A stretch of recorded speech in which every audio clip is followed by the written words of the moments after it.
Bienvenido, yo soy Ceci León, coordinadora académica y me da muchísimo gusto que ya nos estemos conectando para iniciar con este taller. Vamos a estar 3 días de sesión o 3 clases. Hoy lunes, el día martes, finalizando el día miércoles. Nos vamos a estar conectando a las 4 de la tarde, hora Ciudad de México. Y para quienes lo vayan a ver en retransmisión, lo van a poder hacer a las 9 de la noche, hora Ciudad de México. Ahí en el grupo en el cual ustedes pertenecen, ahí se va a mandar la información de manera detallada, así como los enlaces.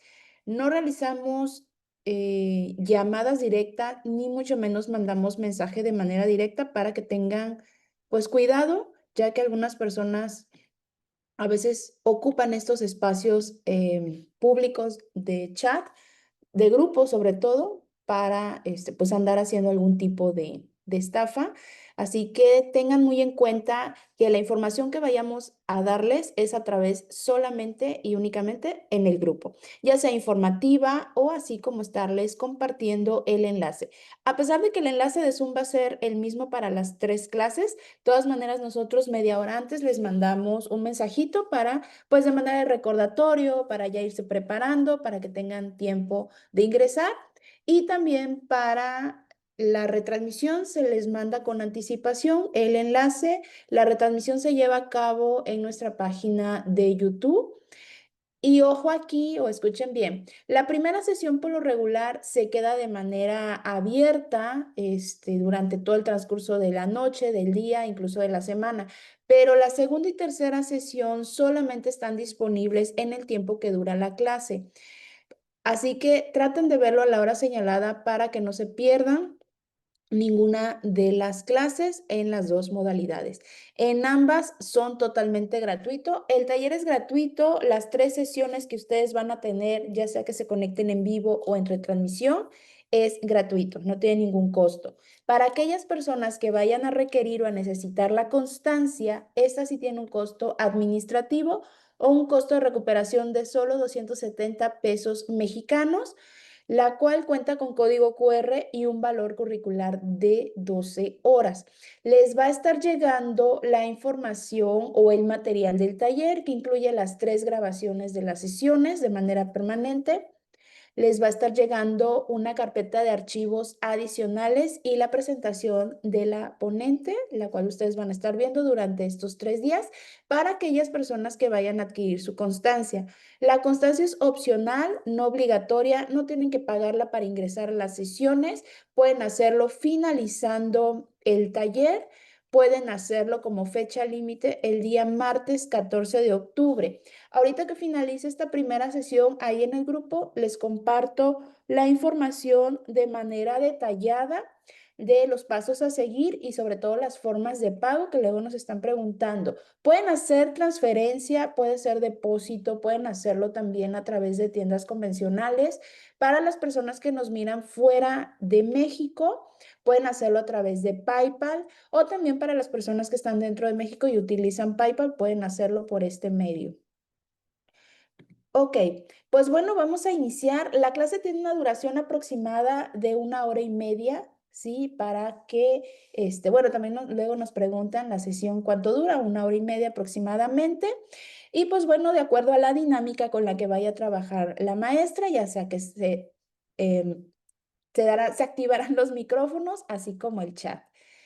Pues bueno, vamos a iniciar. Posiblemente algunos de ustedes que ahorita aquí en los comentarios pónganme de dónde nos miran, de qué ciudad, de qué estado o de qué país, para que los conozcamos un poquito más y sentirnos pues todos más cerca a través de esta plataforma de Zoom. Ya a lo mejor también estuvieron en la sesión pasada de la maestra Guadalupe. Este es el segundo taller que brinda con nosotros. Le agradecemos muchísimo el estar aquí con nosotros.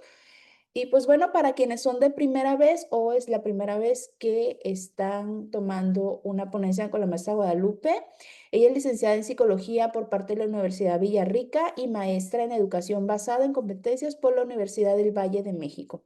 Cuenta con formación complementaria en el área jurídica mediante un diplomado como perito psicológico forense.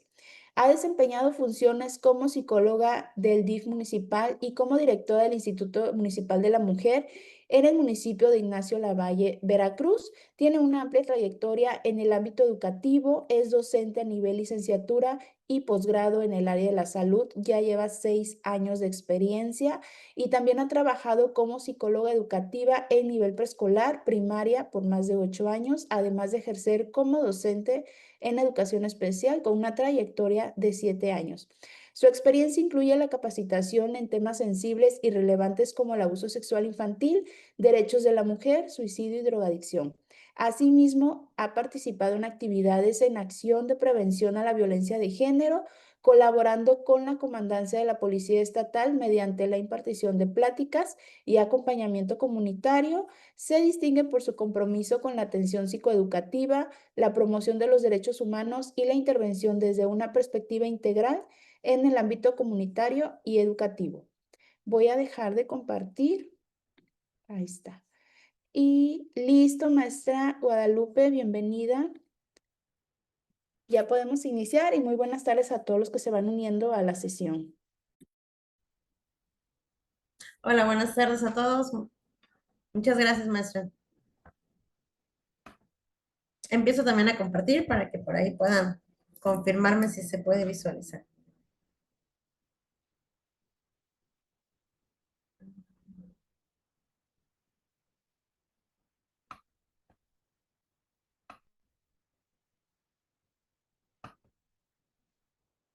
Ahí. Hay una disculpa, está un poquito lento por acá el internet y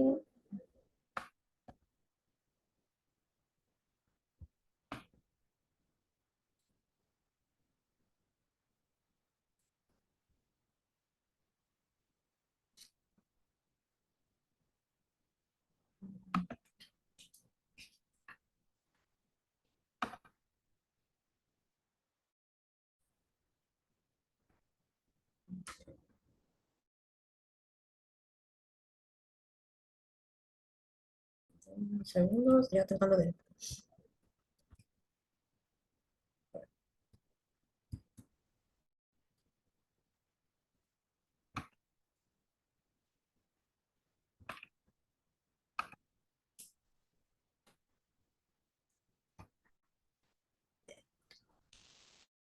Nada más para me confirman cuando lo puedan ya visualizar.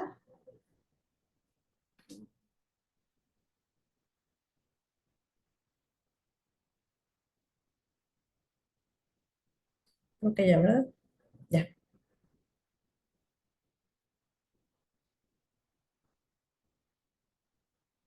Bien. Pues nuevamente, buenas tardes por ahí a todos. Pues como comentaba por acá la maestra Ceci, pues mi nombre es Guadalupe y pues algunos a lo mejor ya estuvieron en el otro taller y pues bueno, los que se están integrando por esta vez, pues mucho gusto y pues espero poder ir resolviendo a sus dudas conforme vamos avanzando. Y bueno, a lo largo de este rato que vamos a estar por acá, poder estar ahora sí que en retroalimentación. Ay, se brincó la otra. Bueno, como bien sabemos o como pueden estar viendo, a lo largo de estos 3 días vamos a estar hablando de lo que es la credibilidad del testimonio enfocado directamente a lo que es cuando abordamos a niños.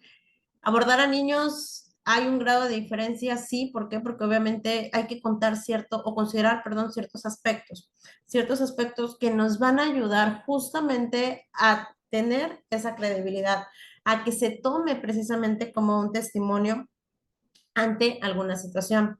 Más adelante, bueno, a lo largo de estos días, por ahí les voy a compartir algunas situaciones que nos tocó presenciar y vivir en el lugar donde trabajo, de donde estaba. Y justamente es a este punto, ¿no? Donde se tiene que tomar en cuenta la situación de la menor, la forma en la que lo está narrando y esos aspectos muy particulares que vamos ahorita a ir conociendo al momento de que se van a tomar como la credibilidad para, pues, ahora sí que lo que nos está mencionando y dando a conocer ese niña, niño o adolescente que se esté presentando. Por ello es que vamos a justamente a ir conociendo esta parte los indicadores para que podamos al final concretarlo en esta credibilidad, ¿sale? Bien. ¿Por qué hablar de la credibilidad o por qué tomar esta parte de lo que es este taller o por qué tenemos que conocer un poco más a este tema? Hablar de la credibilidad, como bien les había dicho, es dar ese testimonio, pero no nada más basándonos en esa parte de la validez, en que si es o no, o en si tiene la eficacia. Va a depender más que nada de una cuestión, cómo lo esté narrando la persona, cómo lo esté llevando. Conocer también incluso esas circunstancias. Nosotros incluso nos tenemos que adentrar a conocer esas circunstancias, conocer ese panorama. Anteriormente, bueno, hablábamos en el anterior taller y comentábamos al respecto de a veces hay que acudir al lugar y efectivamente aquí también tenemos que acudir, tenemos que saber qué es lo que está pasando muchas veces en ese contexto familiar en el cual se esté presentando una situación y ver el abordaje general familiar que se le va a estar dando. Entonces, justamente cuando hablamos de la credibilidad es porque tenemos que ver cómo son esas circunstancias, cómo se presentaron esas circunstancias, cómo es la forma en la que lo está relatando no solo una persona, sino todas las personas involucradas, cómo lo están comunicando, cómo lo está transmitiendo, para entonces determinar si podría ser o no considerado. Obviamente aquí entra un punto muy importante, el ojo clínico que como psicólogos o como área de salud llegamos a tener. Y muy independiente de este ojo clínico que como psicólogo se nos desarrolla, también es en las otras áreas empezar a detectar esta parte. Hay mucho que luego el lenguaje físico nos da a conocer. El lenguaje físico nos dice cuando una persona incluso está nerviosa, cuando una persona está así como que, sí, me acuerdo que el otro día y a lo mejor no nos logra retener la mirada. Hay aspectos que son considerados que no nada más, ahora sí que van hacia un área clínica o hacia un área psicológica, que esos pueden ser llevados hacia todos. Entonces, eso es lo que vamos a empezar a estar como descubriendo esta parte, cuáles son esos aspectos, cuáles son esas características que podemos tomar para entonces irnos inclinando a que si el relato, si lo que nos están diciendo, se puede tomar como algo verídico, como algo real a lo que está sucediendo, o simplemente pues no es tomado en cuenta, ¿no? De eso va a tomarse, pues de eso vamos a partir. Y al hablar de los niños o en esta área infantil, precisamente ellos también llegan a tener, dependiendo de ese grado de madurez, esa edad que la llegan a tener, vamos a concretar o a descartar cómo se está narrando su historia. Para nosotros, y eso es parte de también incluso de conocer un poco de los hitos del desarrollo, por edad a veces tenemos ciertas características de maduración, pero si hablamos de un niño de 6 7 años, ya tiene una lógica su lenguaje, ya su comunicación ya también va de la mano un poco a transmitir lo que está pasando, ya sabe lo que está ahora sí que sucediendo a su alrededor. Esto nos da ahora sí que un parteaguas para entonces ir determinando qué credibilidad o no se le puede estar dando a sus argumentos. Entonces, partimos mucho y tiene mucho que ver precisamente esa edad y esa maduración en que lo están narrando. ¿Sale? Por eso es importante conocer ahora sí que esta área, por eso estos parámetros o los criterios que se van a tomar o que se consideran al momento de un abordaje con los niños es precisamente en el hecho de cómo lo está narrando, cómo lo está diciendo, cómo lo está escribiendo incluso, si está siendo claro, si está siendo entendido. Muchas veces no nada más es una persona quien lo va a estar entrevistando, quien va a estar ahora sí que cuestionando una situación. Pasa por psicología, pasa por otras áreas, pasa por a lo mejor un juez y es uno y otras situaciones que van haciendo que ahí es donde vamos también a determinar cómo lo está narrando ahora sí que la situación, el hecho, el evento que se vivió, cómo lo va narrando para ir determinándolo hacia un camino con claridad. No cambió.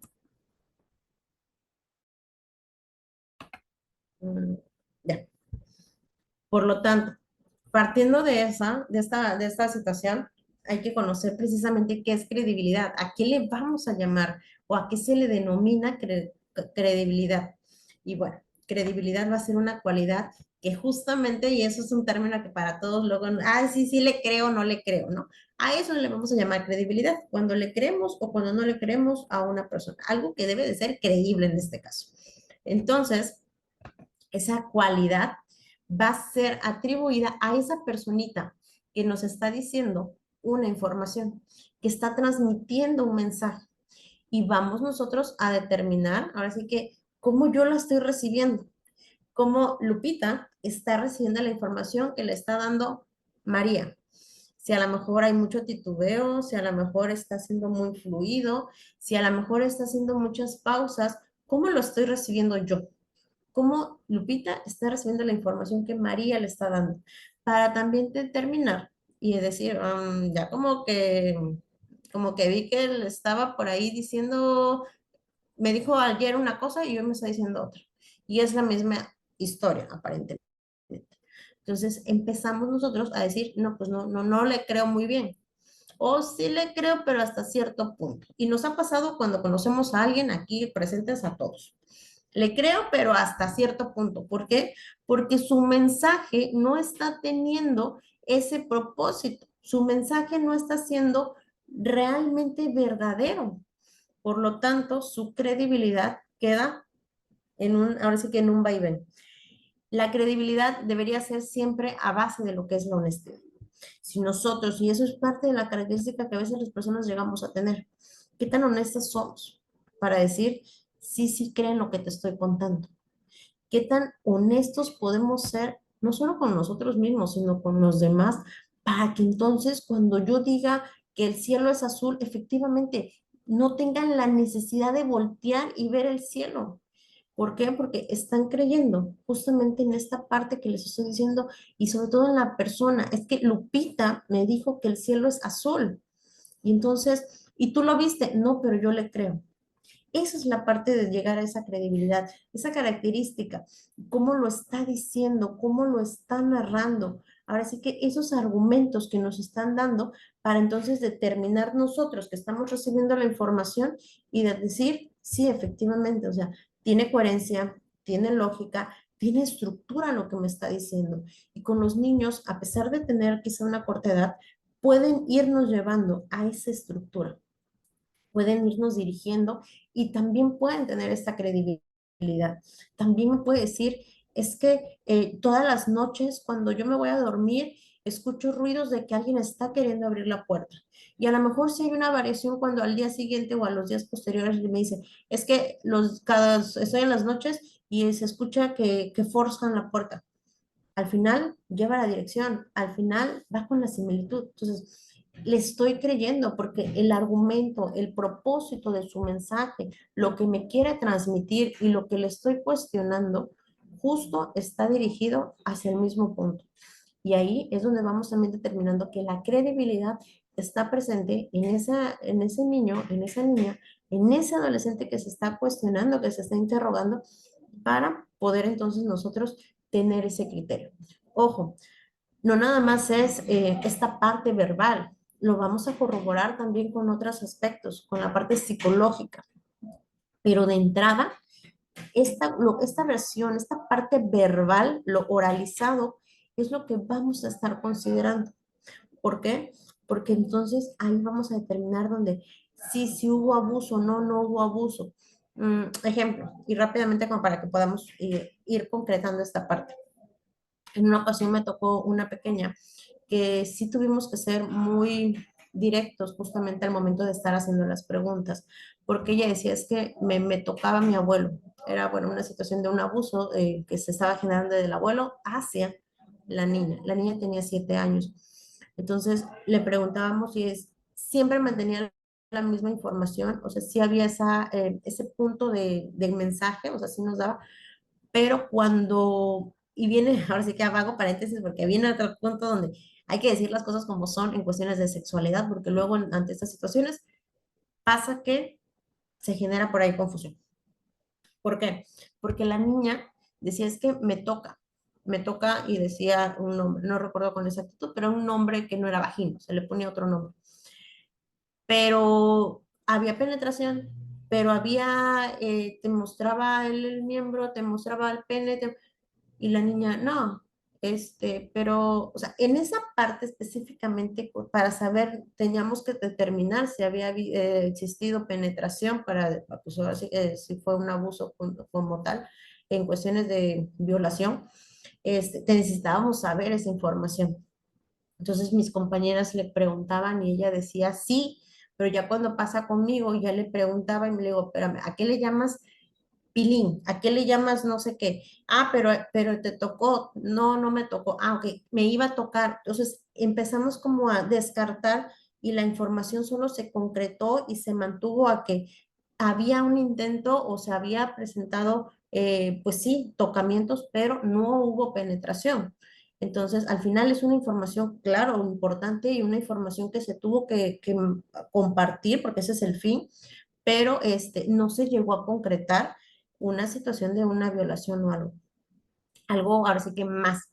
Pero, ¿a qué voy con esto? La información que la niña nos daba, toda coincidía, todo era de que dirigida hacia quién era la persona que lo estaba, ahora sí que entraba a su cuarto, que no en la descripción tal cual a todos nos la decía, pero cuando tocábamos exactamente el punto de si había o no penetración o se había presentado, al no tener el nombre completo, un nombre real de las partes del cuerpo, era donde generaba ese conflicto para mis compañeras de saber si hubo o no hubo, porque es que me dice un nombre, pero yo no sé si ese nombre se refiere a que hubo un acto o no. Entonces es ahí donde tenemos que ser muy también, así que, bueno, eso ya es educación sexual, pero sí ser muy abiertos a esa parte de los nombres que le damos por ahí. Entonces, esa es la parte de la credibilidad, en creer precisamente a lo que la niña nos estaba diciendo, porque a todos nos coincidía, a todos efectivamente nos narraban la misma situación, nos, perdón, nos decía cómo se estaban presentando las cosas, cómo era un día, cómo era el otro, qué es lo que había pasado, qué estaba haciendo ella, cómo se acercaba con su mamá o con su abuela y su abuela le decía muchas cosas, ¿no? Entonces, eso coincidía y eso es lo que también nosotros tomamos para pues, esta información que se convierta en tener esa credibilidad. Y obviamente, ya constatado con evaluaciones psicométricas, pues bueno, efectivamente se dan estos acercamientos a lo que va a ser el informe que, pues bueno, se entrega en su debido momento y a sus debidas personas solicitándolo. Mm, avanzo, avanzo, avanzo para que podamos por ahí.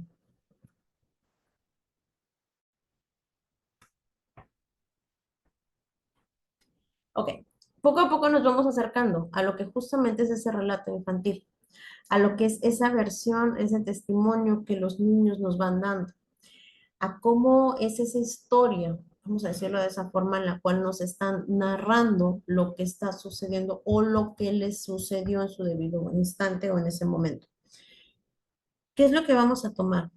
Recordemos que a veces no nada más una vez se les hace el interrogatorio o no una vez están en esa narrativa, es muchas veces desafortunadamente a veces, ¿no? Entonces, ¿qué tanto? Ahora sí que la personita, en este caso la niña o el niño, nos están diciendo y que esta información se dé de manera pues precisa, de manera que esté concordando con cada una de las personas que a veces los están entrevistando. Les repito, a veces no nada más es una psicóloga. En las fiscalías a veces pues hay varias y qué bueno que a veces sea la misma, a veces te puede tocar una así, la siguiente ida te toca la misma, pero en una tercera ya no, nada más van pasando como que en la carpeta. Entonces, pues ahí es donde se tiene que corroborar esta parte de que el testimonio o el relato que nos esté dando a conocer el infante, pues esté de manera pues concreta. Va a implicar que vamos a tomar en cuenta, como el área de psicología, como bien les decía, esos hitos del desarrollo, la parte de la maduración. Puede un niño a lo mejor tener 12 años, pero situaciones cognitivas que haga que se genere un desfase de edad. Entonces, ahí pues nos estamos perdiendo un poco, digamos, de la línea. ¿Por qué? Porque sí, tiene 12 años, a lo mejor ya normal, lo digo entre comillas, puede desarrollar, puede decir, puede explicarnos a detalle exactamente.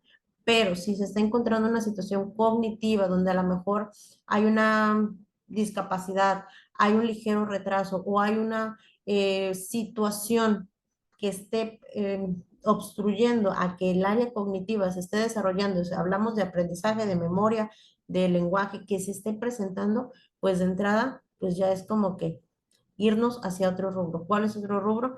Pues basarnos más a la cuestión de las pruebas psicométricas. ¿Por qué? Porque si vamos a tomar lo que él nos está diciendo, la persona nos está, el niño o la niña nos está diciendo, pero pues hay un antecedente, o más que antecedente, hay un, ahora sí que un aspecto que sí estamos considerando, denominado una en el área cognitiva. Es decir, que a lo mejor hay una falla, vamos, lo digo entre comillas, a nivel memoria, a lo mejor nos vamos a ir dando cuenta que nos dice una cosa hoy, a los días nos dice otra, entonces, ¿cómo se puede estar presentando esa situación? En la parte emocional, esto también es súper importante en cómo nos lo está diciendo. Si fue un evento que desafortunadamente marcó de manera negativa, ¿qué tanto? Ahora sí que también ese daño emocional, psicológico se está presentando. Por lo tanto, se debe de cuidar mucho, mucho, mucho la forma en la que también estamos llevando ahora sí que la entrevista. ¿Por qué? Porque puede generar que parta o que se dé una pues revictimización. Entonces, también tenemos que tener mucho cuidado por ahí y considerar mucho ese aspecto emocional. ¿Qué tanto a lo mejor me da el niño o la niña? Vamos a imaginar que es la niña que les comentaba. Si yo le pregunto lo mínimo, vamos a poner, ¿cómo estás? ¿Cómo estás en tu casa?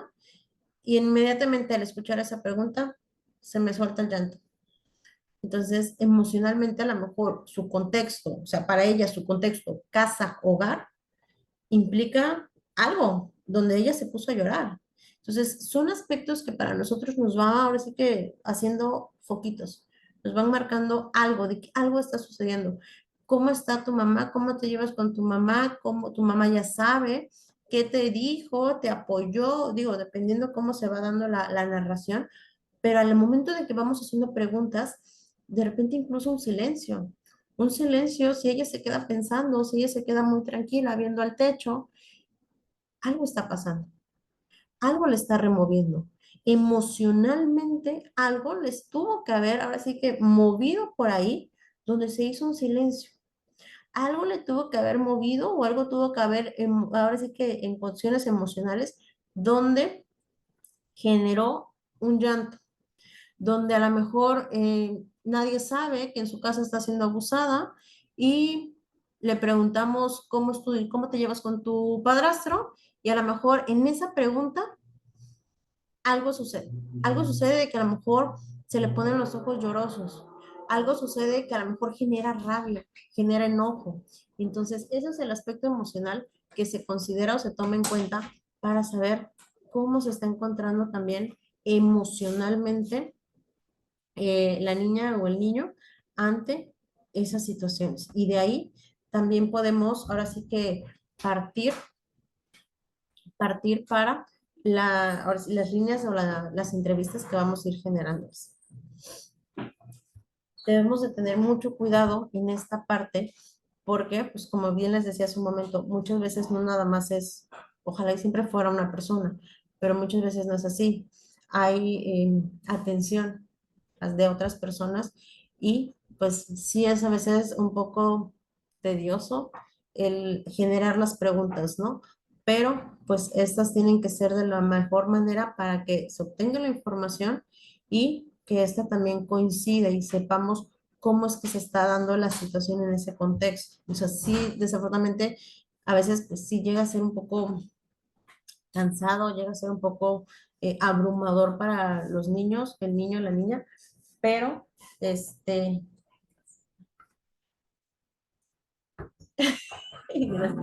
llega a ser un poco abrumador por el tema de estar constantemente diciéndolo, pero también es la forma en la que a nosotros nos va a ir determinando ese camino de manera correcta.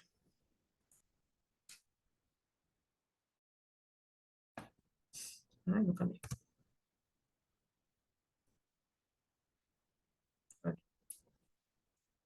¿Qué es lo que vamos a ir tomando en cuenta para el momento en el que estamos haciendo esa entrevista, en el momento en el que estamos valorando, en el momento en el que estamos en ese diálogo con ese infante, con esa niña, con ese niño que estamos porque se dio una situación ya sea de abuso, incluso de algún tipo de violencia, porque también por temas de violencia, violencia doméstica que esté sufriendo un niño o una niña, pues obviamente también tenemos que generar ese cuestionamiento, también tenemos que acercarnos, sobre todo si no nada más es en temas de abuso, sino en cualquier otro donde un niño se ve afectado sus derechos, con razón, es obviamente las entrevistas que vamos a ir dando y tener esa credibilidad. ¿Qué es lo que se toma en cuenta? ¿Qué es lo que vamos a valorar más? Todo va a importar, todo suma y todo pesa. Pero ¿qué es lo que a más le vamos a, ahora sí que enfocarnos? En esa coherencia en la que en la que nos la está diciendo. Me ha tocado y niñas de 8 años, 7 años, edad promedio en la que se encuentran en, a ver, 6, segundo, tercero de primaria. Ya hay estructura, ya hay lenguaje más claro. Escritura, pues bueno, ya se está, el proceso de lectoescritura ya tiene que ser adquirido, con errores de ortografía, pero al final ya adquirido. Entonces, por edad, por desarrollo, ya hay aspectos que yo ya puedo considerar. Ahora, el lenguaje también ya es fluido, ya hay una mayor capacidad de tener palabras. Estamos hablando de que a los 6 7 años un niño ya tiene arriba de 200 300 palabras. Entonces ya logra estructurar unas oraciones donde pues, precisamente esas oraciones nos llevan a la narración. Entonces ya hay o podría estar teniéndose esa coherencia y esa estructura en el diálogo. Aquí es donde empiezo a tomar exactamente esa parte. ¿Cómo lo está diciendo? ¿Cómo se está dando ese discurso? ¿Cómo se está dando ese relato? Hay niñas que, como bien les decía, nos van narrando detalle a detalle. Ay, perdón. Hay niñas, niños que nos van narrando tal cual, o sea, cómo fueron sucediendo o cómo se fueron presentando los eventos. Pero hay otros que nos llevan, nos traen, digo, la forma en la que se los voy a decir quizás es muy chusca, pero realmente así luego sucede. Nos llevan, nos traen, nos llevan como 2 días adelante y regresar, y uno tiene que ir también llevando esa situación, incluso ir preguntando cómo se está presentando o las dudas que tengamos a la situación que nos están contando, porque necesitamos ver esa coherencia. Luego lo que ellos dicen o al momento de que están narrándolo es que el charco, por poner una palabra, pero luego el charco, pues ustedes imaginarían un charco de agua. A lo mejor no, no, el charco y le llama charco a otra cosa. Entonces, si tenemos duda o tenemos ahora sí que algo que quisiéramos preguntarle, adelante, porque tenemos que ver también esa coherencia. Y entra una vez más el tema de con el nombre de las partes de nuestro cuerpo. Luego poner nombres que no lo son, que no son los nombres reales, pues es lo que genera por ahí el que no haya o no se pueda presentar esa coherencia. ¿Por qué? Porque pues no está teniendo lógica, y lo digo entre comillas, el nombre de la parte del cuerpo con lo que nos está diciendo. Pero no es por otra cuestión, sino simplemente, o sea, no es que no tenga coherencia su diálogo o su discurso, simplemente es, no suena lógico para nosotros por el nombre que le dan, por el nombre con el que mamá, papá o en casa le hicieron creer que se tenía que decir. Entonces, esa parte de la coherencia, pues sí nos toca como que ser muy puntual en cómo la está llevando el niño. Incluso a nosotros en adultos platicando con alguien nos puede pasar. Y lo hemos quizá comentado, observado con las personas que nos relacionamos. Ay, es que María me decía una cosa, y de repente ella me estaba diciendo otra, y cuando vi ya me dijo que cuando él era niño, cuando él era niña, nos lleva, nos trae y no tiene coherencia. Incluso luego hasta podemos llegar a decir, si yo solo le pregunté que si estaba lloviendo y me dijo, pues sí, pero es que está un poco nublado, pero yo el otro día salí así y no llovía y espérame, ¿no? Entonces, ahí nos vamos dando cuenta que tanta su forma de responder puede llegar a ser coherente o no a lo que justamente le estamos preguntando. estabilidad del relato en diferentes momentos. ¿Por qué? Les decía hace un momento y les reitero una vez más. Muchas veces, pues, es diversas personas quienes vamos a estar preguntando, diversas personas quienes vamos a estar encontrándonos en esta parte de cuestionar a la niña o al niño que se esté presentando ante la situación. Entonces, este debe de tener esa estabilidad, mantenerse justamente en esa coherencia, en establecer lo que, ahora sí que lo que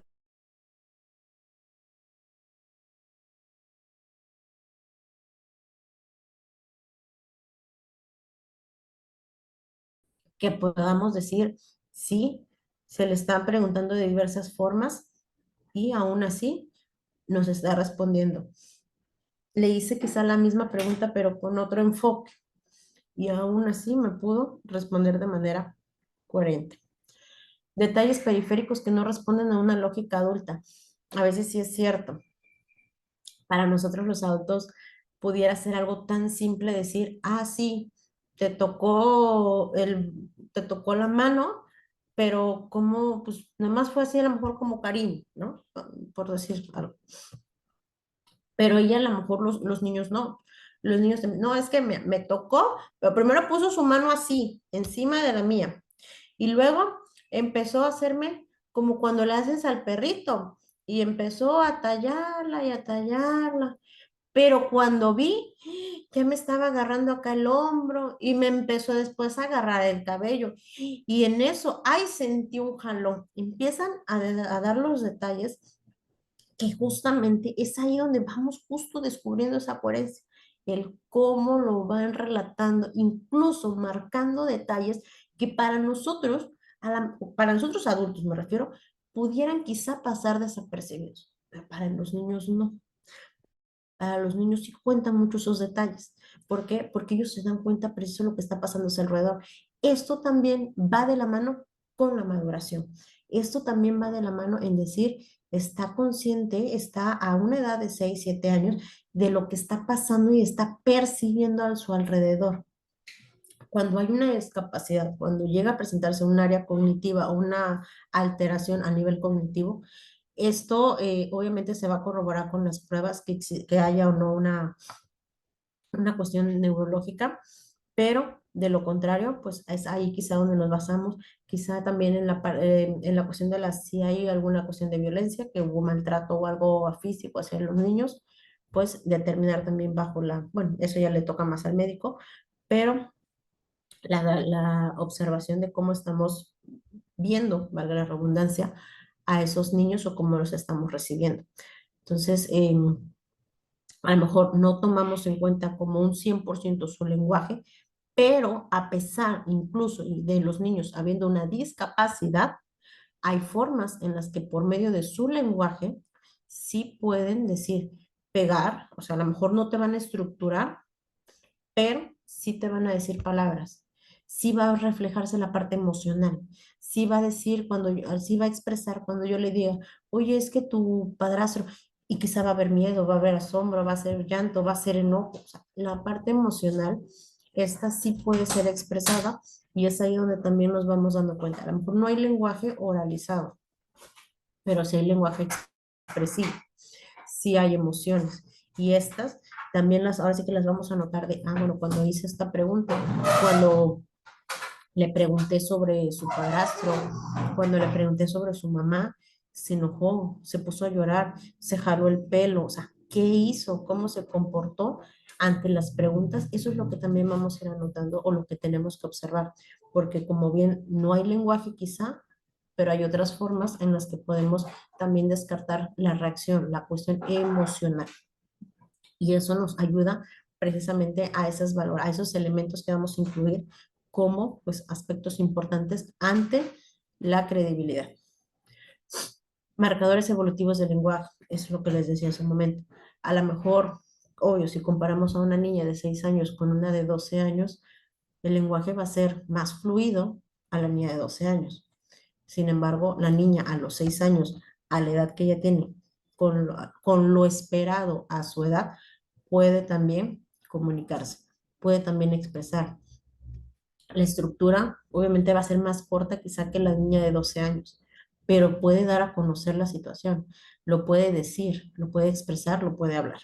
Entonces, esto, por eso es que tenemos que también conocer, ahora sí que de la psicología del desarrollo, o estas características propias que van a marcarse dependiendo la edad. Incluso, bueno, más adelante si no, se los comparto y ahora sí que ya queda como compromiso.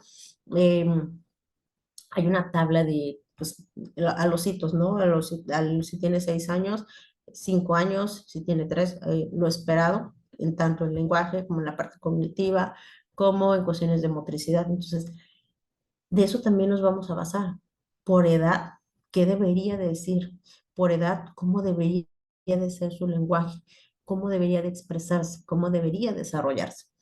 Esto nos va, así que de ahí vamos a partir para ir encontrando la coherencia y la lógica al discurso, a lo que nos van narrando y sobre todo a cómo también nosotros lo vamos a ir preguntando. No le voy a hacer una pregunta muy técnica a una niña de 6 años, ¿no?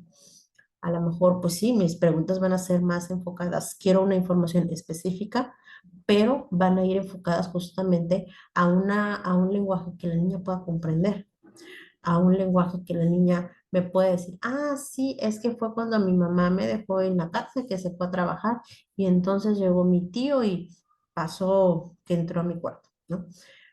Pero la forma en la que yo lo pregunto tiene que ser entendida a la niña que tiene 6 años. No se lo voy a preguntar, ahora sí que muy elevado, ni muy técnico que se quede de, ¿eh? ¿No? ¿Así me explico? Entonces, eso es lo que tenemos que tomar en cuenta en esta parte evolutiva, en esta parte de conocer cuáles son las características que por edad la niña o el niño o el adolescente en este caso puede llegar o tendría a esa edad y de ahí también nosotros partimos. Reacciones emocionales, cómo se están generando esas emociones. Todo esto va mucho precisamente de la mano. Aquí hablamos precisamente de lo que es ese lenguaje oralizado, lo que nos está diciendo, pero también lo que nos está expresando, cómo lo está expresando. Y es lo que les decía al inicio. A veces el lenguaje corporal pues dice más que lo que es el verbal y tenemos que irlo diciendo. Hay una chica que me tocó a mí entrevistar, tenía 12 años, pero todo iba bien.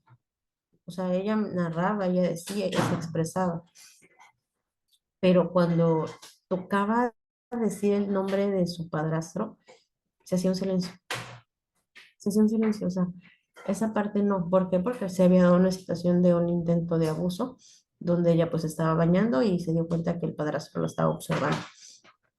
Entonces, y eso no nada más era una vez, pasó de manera repetitiva hasta que bueno, se acercó a su mamá y tuvo ahora sí que ese valor para decírselo y la mamá, tengo que decirlo que pues, sí, sí le creyó, no fue como en otros casos, sí creyó. Entonces, para ella, cuando mencionaba el nombre de su padrastro, era como, ¡ah! ¿No? O sea, esa parte de algo, o sea, algo negativo. Pero aún así, después de un determinado tiempo, en las primeras sesiones, pues obviamente como todo, sí le costó, pero conforme estas iban pasando, ella podía después decir, así como agarraba el suspiro y sí, yo un día volteé y ahí estaba él con la cortina, porque bueno, mencionaba que en su baño, y efectivamente cuando fuimos, su baño no tenía puerta, era con cortina. Dice, entonces volteé y ahí lo vi y en otra volteé y estaba con el teléfono. Entonces, todo eso a la primera sí nos costó, o sí costó, pero posterior fue así que ya teniendo esa apertura para poder ir diciendo cómo fue dándose la situación y sobre todo cuando le comentó también a su mamá. Entonces, ahí es unas reacciones, son esas reacciones emocionales que nos vamos dando, partimos de ahí para saber cómo se está encontrando la pequeña. Y eso es también para cuestiones de la credibilidad. Lo vivimos nosotros. Si algo me afecta, lo voy a ahora sí que expresar. Tan solo y tan simple. Cuando nos sentimos mal, ¿qué pasa? Pues a lo mejor andamos, pues así, muy serios, así como que sin ganas de, porque nos sentimos mal, hay una molestia, hay un malestar como algo. Lo mismo cuando estamos contentos y la sonrisa ya, y se refleja y se ve. Exactamente pasa con los niños, exactamente se ve en ahora sí que en esa línea. Algo les pone felices y lo van a demostrar, y a lo mejor hasta lo van a gritar, lo van a compartir con mucho gusto, con mucha alegría.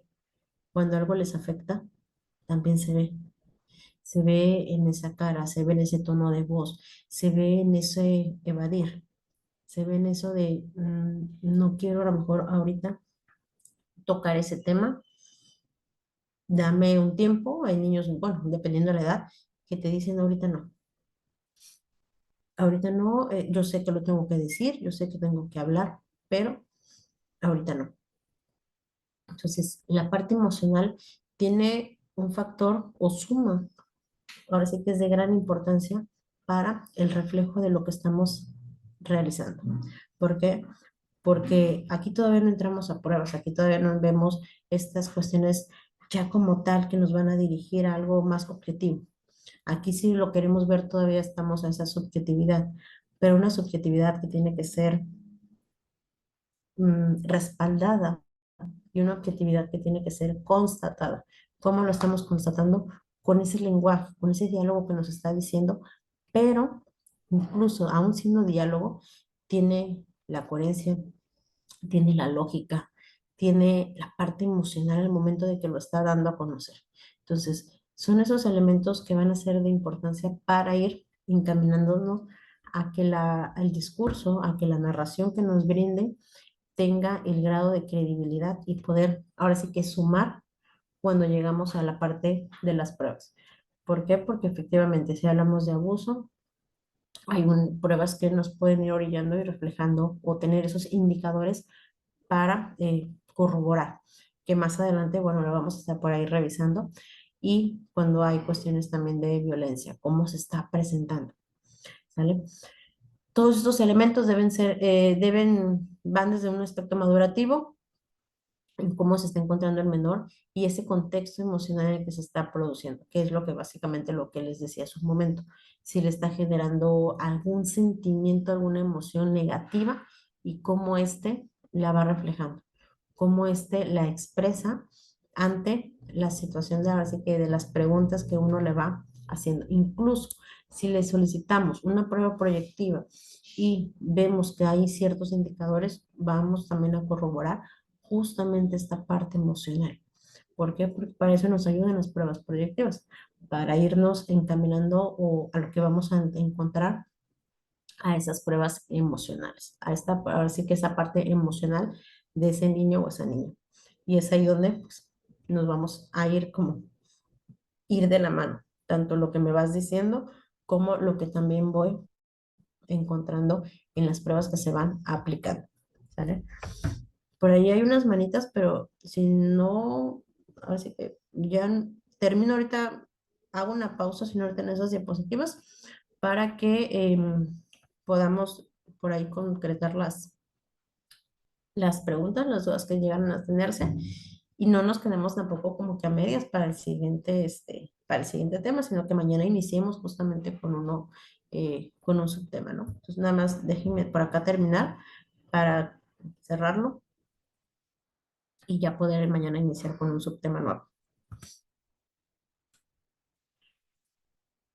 Así como vamos a tener aspectos o elementos que nos van a dirigir a esa credibilidad que nos van narrando los niños, las niñas, también pueden existir y tenemos que tomar en cuenta esa parte de la contaminación. ¿Y a qué le vamos a llamar contaminación? Cuando un niño o una niña se ve, pues, pues sí, influenciado, manipulado por un adulto. Y eso lo vamos a ver, o sea, eso se va a ver justamente en la diapositiva que acabamos de ver, en la forma en la que nos lo está narrando, en el lenguaje, en el que si se queda pensando en que sí, ay, ¿qué me dijo mi mamá que le tenía que decir a la psicóloga? ¿Qué me dijo? Que ya no me acuerdo, ¿qué me dijo? Los niños tienen algo muy bonito, que son muy transparentes. Entonces, ahí es donde nosotros nos vamos a ir dando cuenta, nos vamos a ir dando cuenta cómo cómo se va a ir dando. Permítame. Como, ay, espérame, como a las 5:20. Sí, 5:20.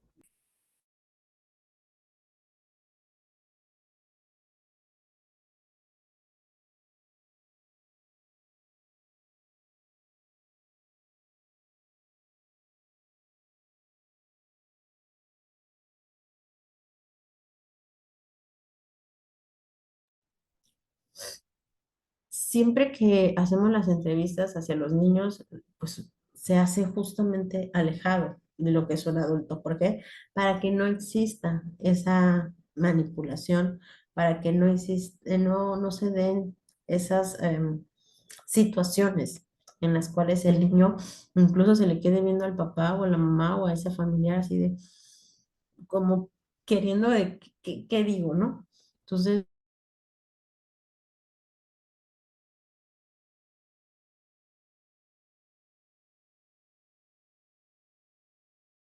por acá evaluando, se tiene que generar ese clic para que pueda fluir justamente la confianza. Al fluir la confianza o al haber esa empatía, al haber ese clic, podemos a poder obtener un buen, ahora sí que una buena colaboración. Y cuando hablamos de los niños, pues justamente estos no deben de estar cerca de lo que sería un adulto para que no se vea afectada las respuestas o el diálogo que ellos nos den.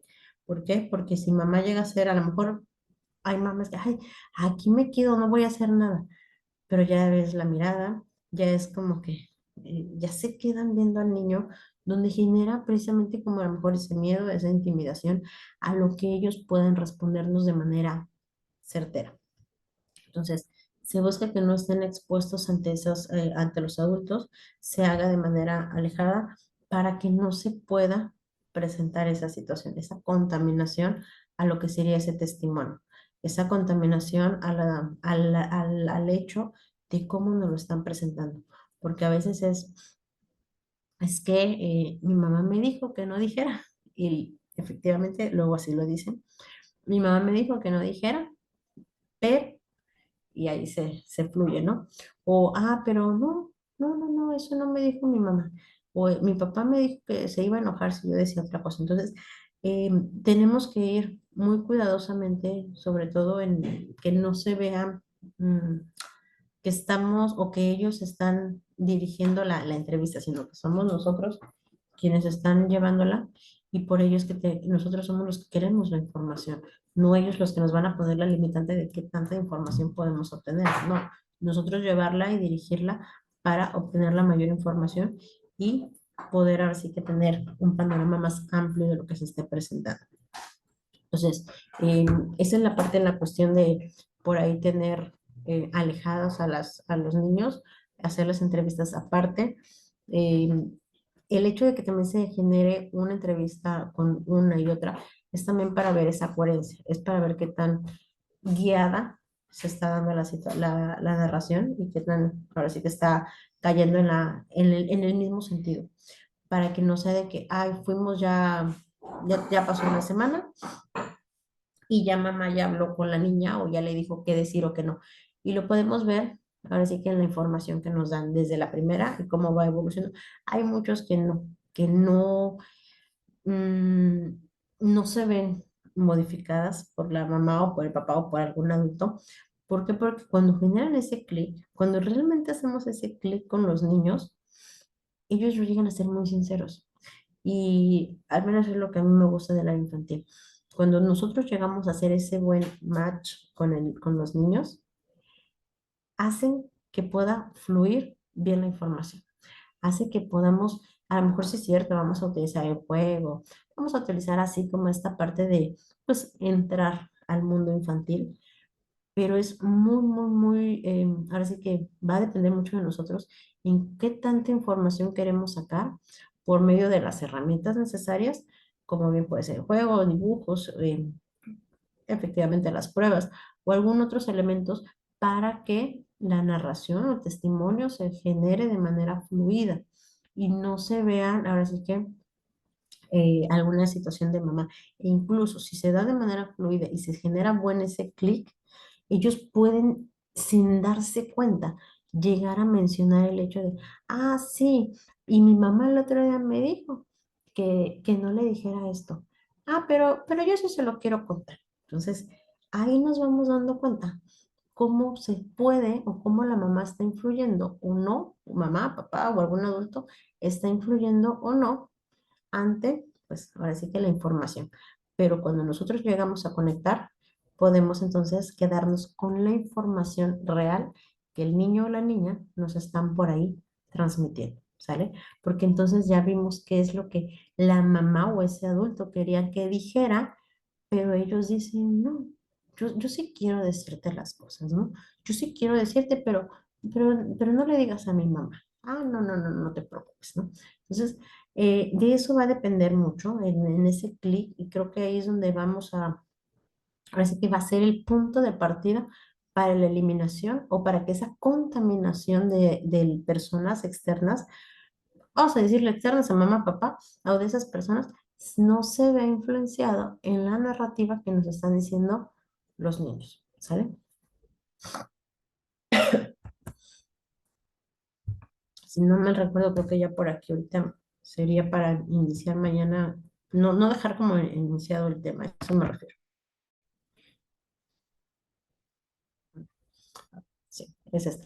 Detectar la presencia de esos factores no invalida automáticamente el testimonio, pero pues nos obliga a contextualizar con mayor precisión. O sea, no es que como tal, ya nos dijo una versión, ya nos dijo otra, no es como, ah, bueno, ya no voy a creer en lo que nos está diciendo. No, sí, pero empieza entonces a lo mejor a hacer más preguntas específicas, a dirigirnos quizá a lo que, a esa primera versión o a esa segunda versión de lo que queramos tener y sobre ella, pues empezar a hacer esas nuevas interrogatorios, hacer esas nuevas características para que la información nos la dirija hacia un lado, hacia la primera versión o hacia la segunda.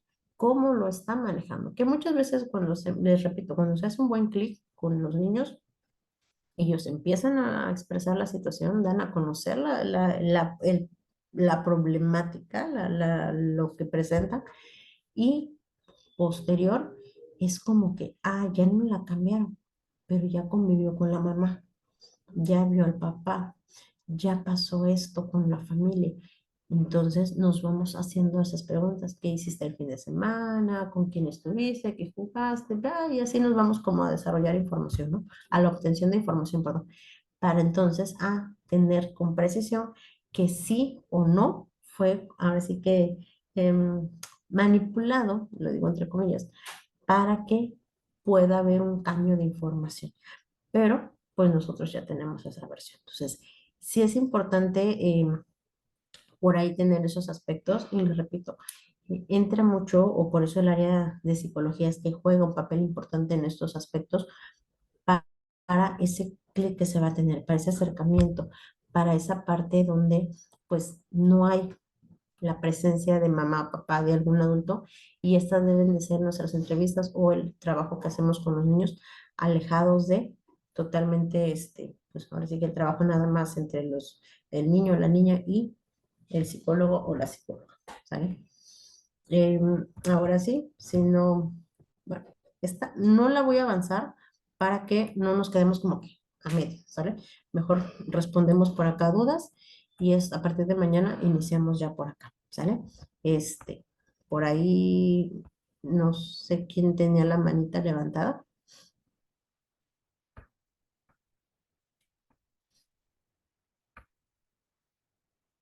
¿Qué tal? Buenas tardes, maestra. Yo tengo dos dudas básicamente. Dale. La primera es, ¿quién es el perito adecuado para acompañar en la entrevista? Porque yo he visto que el psicólogo que llevan para todas las cosas es el que acompaña al niño y sin importar la edad del niño también, que a veces son ya preadolescentes o adolescentes. Y la segunda es si, por ejemplo, hay niños que son muy pequeñitos que apenas empiezan a hablar o que tienen algún cierto retraso en la pronunciación. Por ejemplo, tuve un caso donde el niño decía papá boje y no Papá Jorge. sabemos si estaba diciendo el papá de Jorge o mi papá Jorge. Entonces, no sé qué tan adecuado es en esos tipos de situaciones cuando los niños son tan pequeños, pero que sí dicen, me tocó aquí y señalan su cuerpo, ponerles fotografías para que identifiquen quién fue la persona que les tocó. Esas son las dudas que tengo. Gracias, maestra. Gracias. Muchas veces, cuando precisamente son muy pequeños, ahora sí, voy de atrás para adelante para las respuestas. Cuando son muy pequeños, justamente, a veces es como esas fotografías de toda la familia que están incluidos. O sea, ¿quiénes son las personas que están con el niño?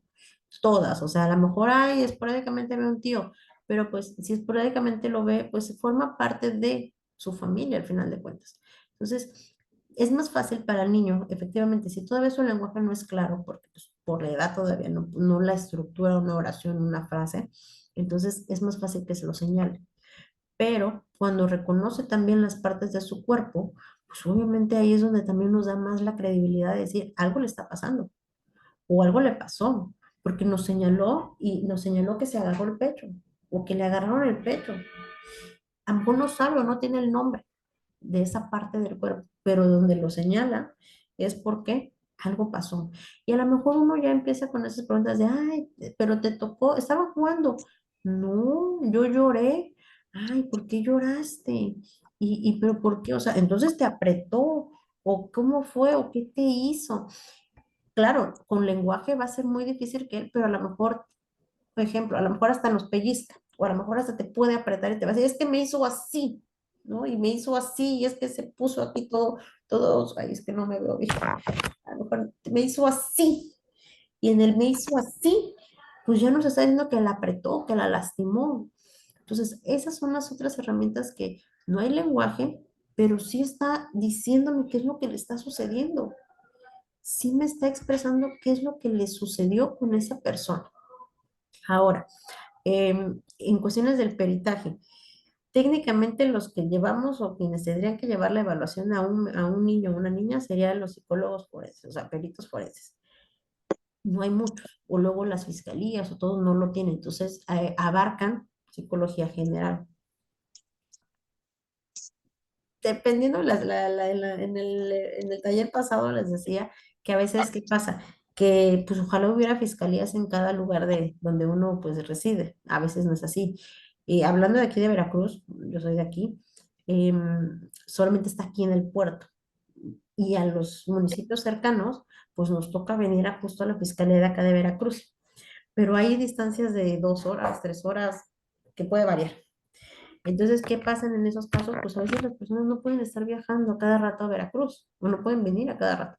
¿Qué es lo que sucede? Tienes un DIF en tu municipio, tienes un DIF cercano en tu localidad, ve a tu DIF. Y ya entonces el juez o quienes estén ahí en los juzgados emiten el oficio donde se dice que se tiene que evaluar a los niños, a los hermanos o a la menor, para que entonces el área de psicología del DIF o de alguna dependencia que esté ahí más cercana puedan evaluar. ¿Tiene algo de veracidad y todo lo que ellos evalúan? Sí, pero obviamente ya quizá cuando se vaya a una fiscalía se va a corroborar esa información. O sea, no nada más es quedarse con esa versión. Tenemos que ya cuando se hace el acercamiento o cuando le toque ir a fiscalía, ahí es donde el área de psicología, una vez más, tiene que hacer esas revaloraciones para pues corroborar o descartar.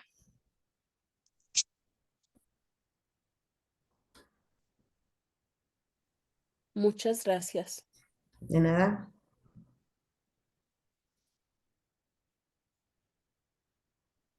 Mm, Déjame ver acá los mensajes.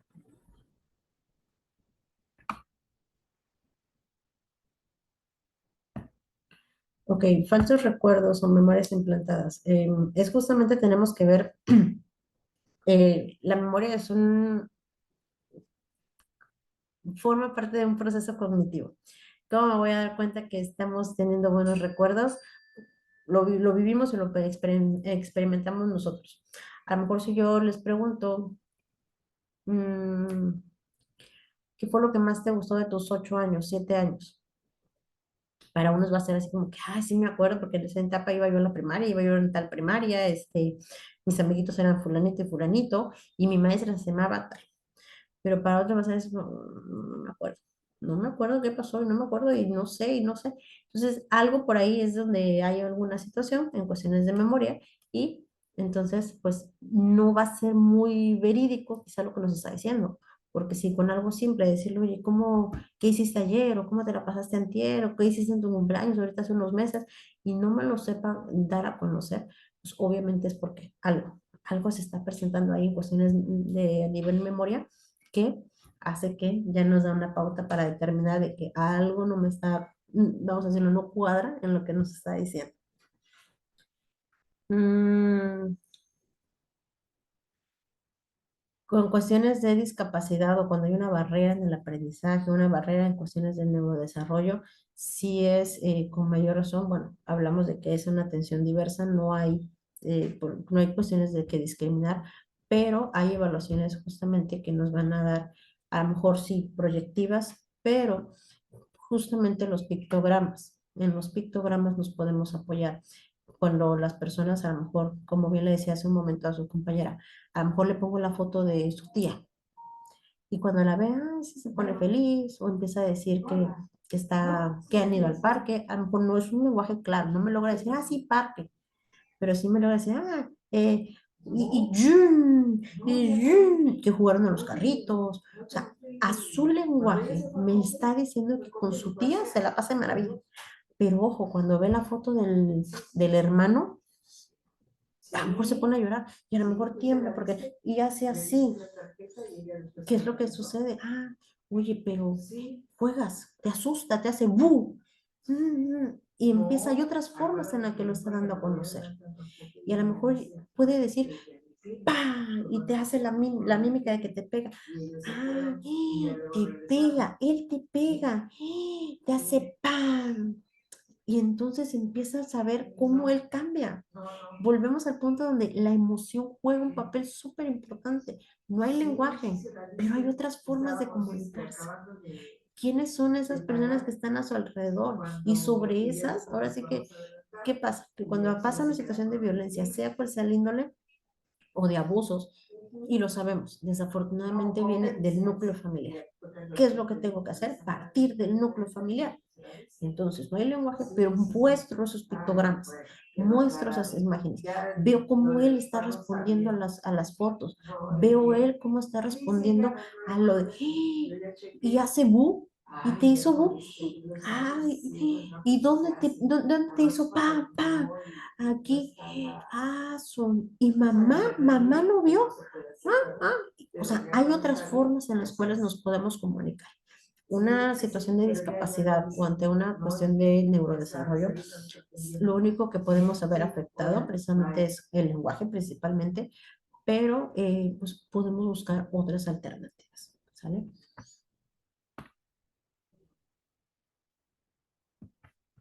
Mm, ¿Cuánto tiempo es ideal en cada sesión? Va dependiendo, o sea, dependiendo a veces, en una, qué tan esparcidas estén, lleguen a estar. Porque a veces, pues si hablamos de que están en fiscalía las evaluaciones o que se den eso, a veces es una cada mes, una cada 15 días, o sea, dependiendo ahora sí que la atención que se estén por ahí generando en esas citas, pero muchas veces pues sí llega a pasar incluso de los 2 meses, o sea, sí es pero no es porque no lo hagan así de rapidez, no, sino por la cuestión de pues tantos casos que desafortunadamente pasan y pues hace que se extienda el periodo en que tengan que acudir. Entonces, a veces es por eso que solicitan o se les sugiere que si hay atención externa, llámese a un DIF principalmente, que se apoyen con el área de psicología del DIF y con el área de procuraduría para que pues se pueda dar un poco más rápido esa atención. ¿Por qué? Porque bueno, ya entonces en estas situaciones, pues la psicóloga del DIF o el psicólogo o con quien esté, pues bueno, hacen su intervención acompañado del área de procuraduría, donde pues bueno, hacen también sus interrogatorios, sus narrativas, y se corroboran ambas partes, ¿no? Por un lado, Procuraduría, su trabajo, su intervención que hace, y por otro, pues nosotros como psicología.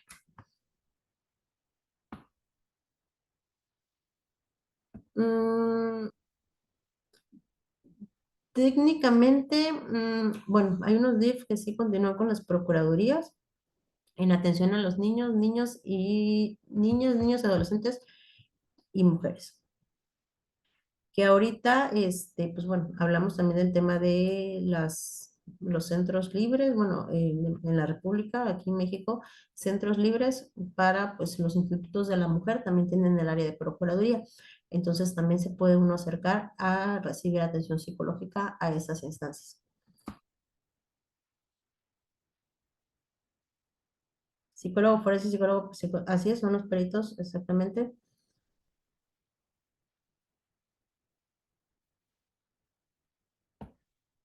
Cuando es perito forense, es especialidad en niños o niños.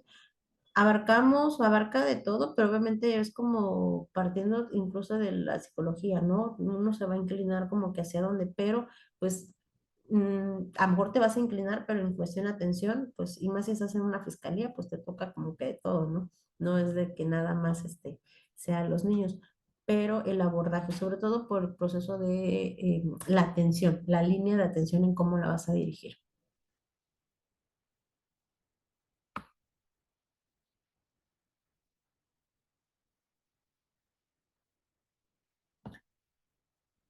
Aquí, por ejemplo, quien pone, en Oaxaca no se tienen traductores para niños con desarrollo diferente, cómo se ría o quién ajá, sí tendría que, en este caso, buscar, como bien lo mencionan las personas, en este caso, la fiscalía, el MP o las personas.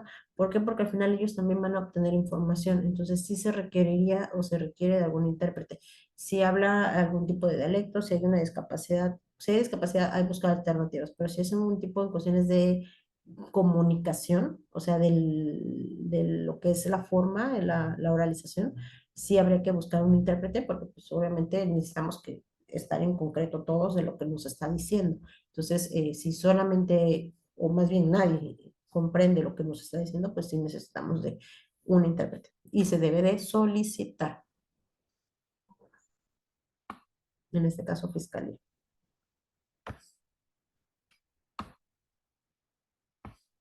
¿Qué pasa cuando en una plática de menores hay psicólogo de DIF y no le dan intervención a la plática? La lleva el juez y después de más de una determinada la violencia, hay violencia familiar, dicta la recuperación de los menores. El juez no es perito y aún así. Ok, nosotros, por ejemplo, una ocasión así nos pasó, eh, cuando llega un caso a un DIF, nosotros si es de violencia o dependiendo, pues se turna. En este caso, pues bueno, había violencia doméstica y pues había menores de edad. ¿Qué es lo que sucede? Bueno, llevamos el tema a fiscalía, el área de procuraduría, lo inicia procuraduría, llega a fiscalía. La procuradora, bueno, mi compañera expone la situación, pero cuando entrevistan a la menor, porque es una menor de edad, no está papá, no está mamá, no está familia, pero la persona que lo entrevista, o sea, directamente ahí en fiscalía, solicitó que estuviéramos psicología y Procuraduría. Ellos hicieron sus intervenciones. Ahí sí, digamos que pues quien llevó la dirección de la entrevista fueron ellos. Nosotros estábamos en apoyo a la niña, o bueno, en este caso, al adolescente. ¿Por qué? Porque obviamente se supone que era lo que nosotros ya habíamos dado o lo que constatamos que estaba sucediendo. Pues, ellos estaban corroborando por medio de sus preguntas, por medio de ellos, o sea, ellos llevaban la dirección de la entrevista. Nosotros estábamos en apoyo. Cuando la menor necesitaba o se sentía como que no comprendía la pregunta, pues obviamente había mayor confianza con la procuradora o conmigo. Entonces era como que se nos quedaba viendo una de las dos y ya su carita era de no entendí, ¿no? Entonces le comentábamos, no, o sea, si puede hacerle otra pregunta o vuelve a preguntar, o sea, y ya era como que ya lo respondía, ¿no? Pero entonces sí nos toca estar ahí, nos toca acompañarla, nos toca estar precisamente, ¿por qué? Porque pues bueno, pues es parte de, sobre todo si se inicia un proceso directamente o con lo que es el DIF. Y sobre todo si deciden que en este caso que regrese con alguno de los padres y se está generando violencia, el área de procuraduría no puede dejar como ya bueno, ya, ¿no? Porque sabemos que algo pasa. A lo mejor, ok, hubo una situación y a todos nos pasa, son errores, ¿no? Pero no podemos, ok, pidió que estar con la mamá, porque el juez decide que estar con la mamá, pero a lo mejor ahí es donde se está generando ese círculo de violencia. El área de procuraduría no deja de supervisar cómo se está encontrando la convivencia y el ambiente en el que se está encontrando esa niña o ese niño, para que entonces se, se van sumando pruebas para decir qué está pasando y sigue pasando.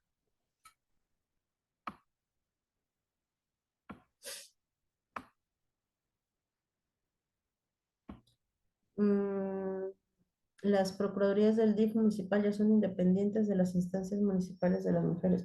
De hecho, es independiente y los institutos de las municipales de las mujeres son, ay,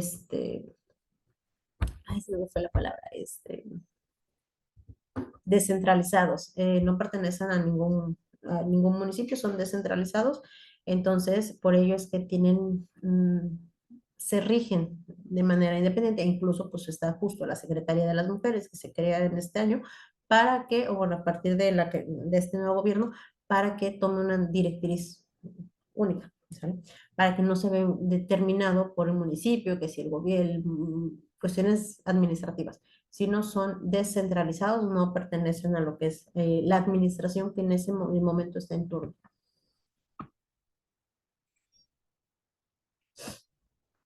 En caso de abuso sexual infantil, ¿cuál es la mejor manera de realizar una entrevista a la mamá o a la menor?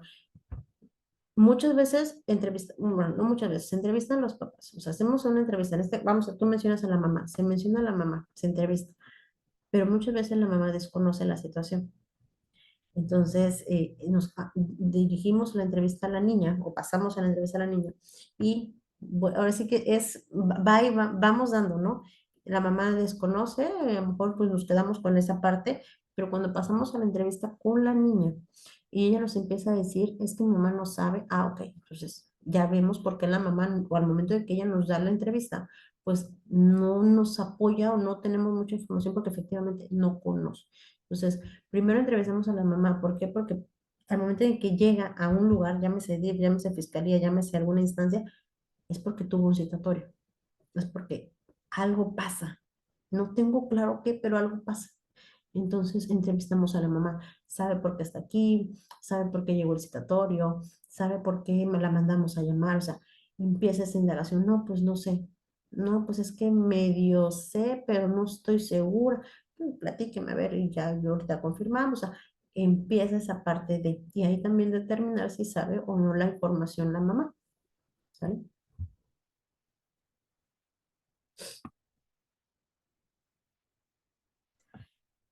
Contaminación del testimonio cuando el abogado habla en contra contrario, ha hablado con el infante antes de la plática.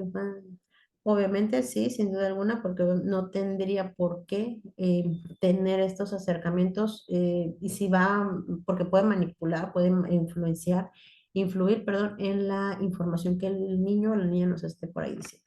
¿Sale?